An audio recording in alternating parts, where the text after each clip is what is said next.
And as I told earlier on, we are also implementing the AU Protocol on Human and People's Rights on the Rights of Women in Africa, which is an African protocol. As well as women, particularly working women, are given 6 months leave. At first, we used to have only 3 months, 6 weeks before birth and 6 weeks after. But since we passed the Women's Act in the Gambia and the Women's Policy, 2010 to 2020, which is the policy, the act is an act of 2010. Since then, we have encapsulated in our act that maternity leave that requires you to undertake exclusive breastfeeding for 6 months for your child, and therefore you require 6 months to do it, if really you want to give attention to that child. And it's been passed by the National Assembly, it's been approved by government. So it's being implemented in the Gambia. I thought that was an achievement worth mentioning as well. Indeed, this invariably gives women, as I said, the opportunity to practice exclusive breastfeeding, which is very important now, which has also been encapsulated in our Food Act and the Nutrition Act of recent. And by the same token, because we are talking about gender, we want to be fair, we have also given paternity leave to women, to men. It's an option. Sometimes they opt to take it, sometimes they don't. But if they so choose to, if they desire to choose that option, it's available to them. The Gambia has made significant achievements in MDGs 2 and 3 on education and gender equality, having attained parity at the basic level of education, which is 9 months uninterrupted basic education.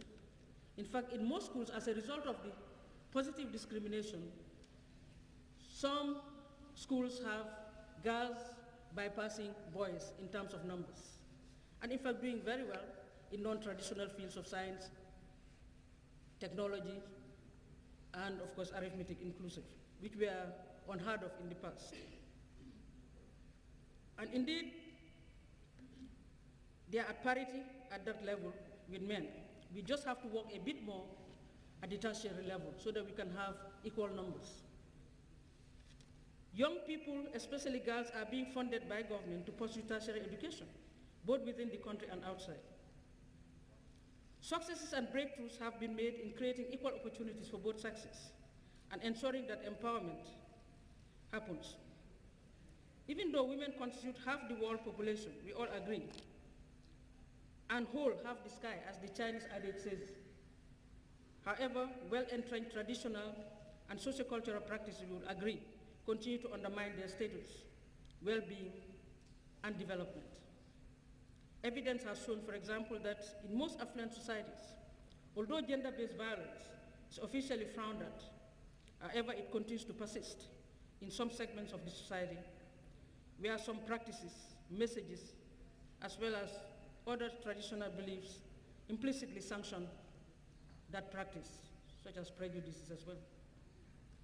In most countries of the South, a preference for male children can result in neglect and sometimes infanticide of girls, or their elimination by abortion, for example, because it's a patriarchal system that says so, where prenatal tests are available to predetermine the sex of the child because of the advance of technology. People would know in advance whether they're going to have a male child or a female child, and because of certain government policies as well. So they decide to have male children, and therefore do away with some female children. In conflict-stricken areas, women and girls bear the brunt of the sufferings. They sometimes face rape, we all know, and unwanted pregnancies, therefore increasing their vulnerability to sexually transmitted infections, such as HIV/AIDS, among others. Despite the karma that we have in Africa to address the issues of maternal mortality, that initiative by the AU, however, maternal mortality in Africa, I might say, remains still high, unacceptably high at that. And despite the support to the Cairo 1994 ICPD program of action by most countries, there are a lot of cultural misconceptions still, discrimination, stigma against HIV/AIDS, infected people, and violence, especially against women and girls, which continue to be of concern. Worldwide, more than 500,000 women, we are told, die giving life during childbirth or from complications as a result of pregnancies each year. The majority of them, we are also told, are from our own part of the world, that is Africa, where 19 of the 20 countries with the world's highest maternal mortality ratios are located, unfortunately. According to the AU Gender and Social Division, if no action is taken, in the next decade, 2.5 million women in Africa will die during pregnancy and childbirth.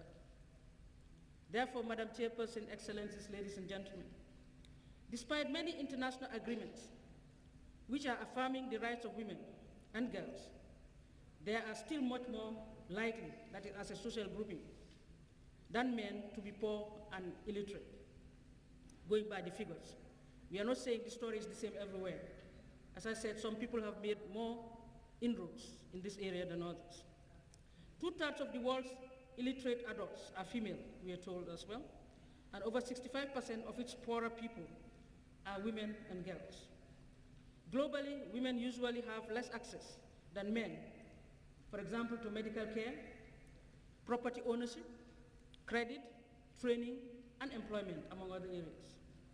They are far less likely than men as well to be politically active and far more likely to be victims of violence. Not that the opportunities are not there, but there are a lot of obstacles and hurdles. The thuggery in politics, the insults in politics would not encourage many women to dare be in the arena. And that is why they keep aside. That's why you need also to take affirmative action in some instances to redress the situation. Admittedly, meeting all the MDG targets by 2015 is just around the corner. We are in 2012.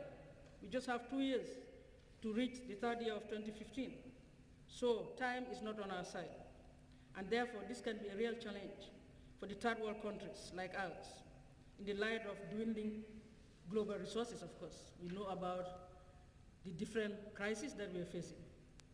Not just the climate crisis, but even the financial and economic crisis, and many other crises.